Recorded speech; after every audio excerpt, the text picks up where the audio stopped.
Hello বন্ধুরা, তোমরা অনেকেই জানো আমার সেলফ মেকআপের ক্লাস আবার আমি স্টার্ট করেছি। অফলাইন অনলাইন ছিল, সেটা আবার স্টার্ট করেছি। তো সবার ক্ষেত্রে মানে সেলফ মেকআপের ক্ষেত্রে সবারই তো কার্লিং মেশিন কেনা সম্ভব হয় না। তাই আমি আজকে ওদের ট্রেন করেছিলাম কীভাবে শুধুমাত্র একটা স্ট্রেটনার বা একটা ক্রিম্পার দিয়ে কীভাবে হেয়ার কার্ল করতে হয়। তোমরা দেখো, গুড, খুব সুন্দর আছে।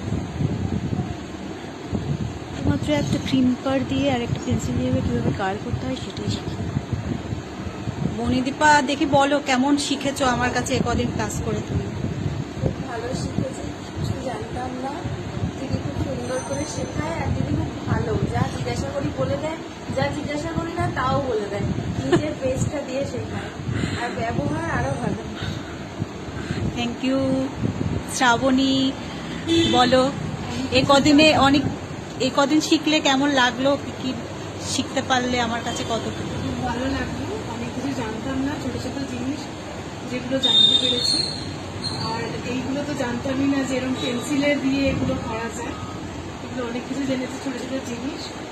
আরও জানার ইচ্ছা আছে, দিদি যেগুলো জানবো না বলে দেবে। অবশ্যই বলে দেবো। আজকে চলছে ওদের হ্যান্ড প্র্যাকটিস, হেয়ারের উপর কি করে শর্টকাটে মানে কার্ল করা যায় সেটাই ওরা আজকে